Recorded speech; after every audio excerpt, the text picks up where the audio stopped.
पालिका निरंकुश शासन में बेजुबान प्राणियों का शायद अब कोई धनी धोरी नहीं रहा।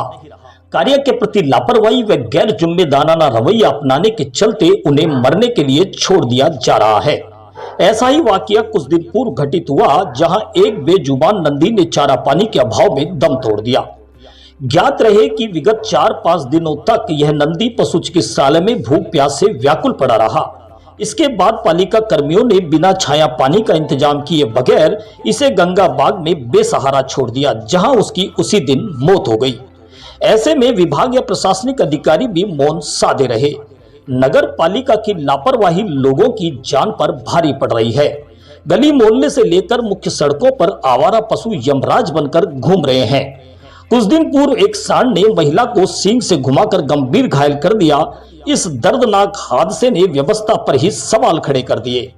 पालिका प्रशासन ने आवारा पशुओं की धरपकड़ के लिए कई लाख रुपए खर्च किए, लेकिन लाखों खर्च के बाद भी एक भी आवारा पशु को शिफ्ट नहीं किया जा सका।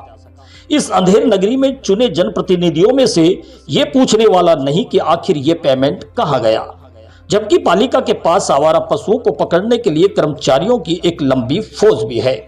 इसके बाद भी पशु सड़कों पर घूम रहे हैं। इससे न केवल दुर्घटनाएं हो रही हैं, बल्कि पैदल राहगीरों को भी परेशानी का सामना करना पड़ रहा है। लगता है कि पालिका के अफसरों से लेकर जनप्रतिनिधियों को सांप सूंघ गया। अब बात आती है कि क्या इन बेजुबान आवारा पशुओं को संरक्षण मिल पाएगा या ये ऐसे ही मरते रहेंगे? ये सब भविष्य के गर्भ में छिपा है।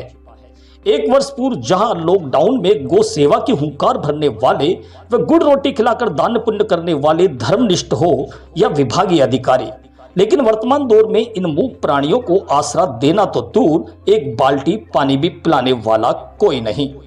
सबसे बड़ी बात तो यह है कि कई सरकारी प्रयासों के बावजूद इन आवारा मवेशियों की समस्या खत्म नहीं हुई। हाँ, इतना जरूर है कि नगर पालिका के पिछले कार्यकाल में इस समस्या से छुटकारा पाने के मकसद से शहर में गौशाला के लिए भूमि दी गई थी, जिसका नामकरण भी नंदी साला के नाम से किया गया। आखिर नंदी को तो यह संरक्षण नहीं मिल पाया, लेकिन दुधारू पशुओं को आसरा जरूर मिल गया। इतना ही नहीं, राजगढ़ शहर के हर गली मोहल्ले में घूम रहे इन नंदियों को बाहर छोड़ने के नाम पर बेजुबान प्राणी यदि इसी तरह भूख में पड़े रहे तो इस भीषण गर्मी में पशुओं की जान बचाना मुश्किल हो जाएगा। इससे भी बड़ी बात यह है कि जिन जनप्रतिनिधियों को शहर के विकास को लेकर चुनकर भेजा जाता है, उन्हें भी वहां पहुंचकर सब कुछ दिखना सुनना बंद हो जाता है। राजगढ़ में नंदियों की बड़ी भारी समस्याएं चल रही है। इसको नंदियों की समस्याओं को देखते हुए पिछले कार्यकाल में नंदियों को रखने के लिए गांधी पार्क के पास जो जगह थी उसे नगर पालिका के द्वारा नंदियों को रखने के लिए दी गई थी।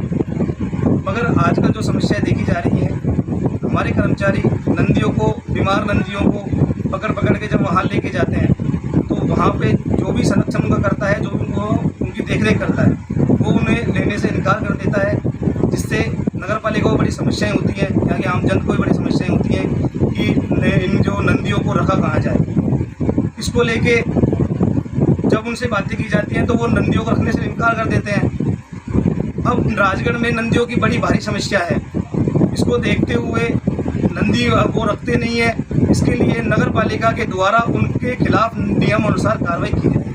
नगर पालिका के द्वारा यहाँ पर नंदी गौशाला के नाम से गौशाला के लिए जमीन दी गई है, सरकारी भूमि, उसी पर नंदियों को रखने के लिए व्यवस्था की गई थी। लेकिन कुछ लोगों ने इसको ओनली फॉर गायों के लिए करके रख दिया है।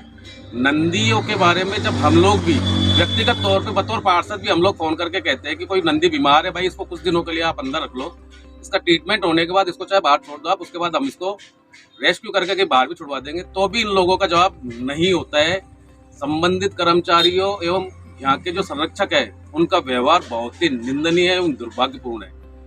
तो नंदी जो है हमारे यहाँ हिंदू धर्म की आस्था के प्रतीक है, शिव जी के वाहन है, लेकिन उनकी जो दुर्दशा यहाँ पर जो हो रही है राजगढ़ में, आम जन उससे बहुत ज्यादा परेशान है। इसका ध्येय क्या था? यहाँ मेन इसका ध्येय क्या नंदी को रखने का ही था? जी, नंदी को रखने का ही मेन ध्येय था।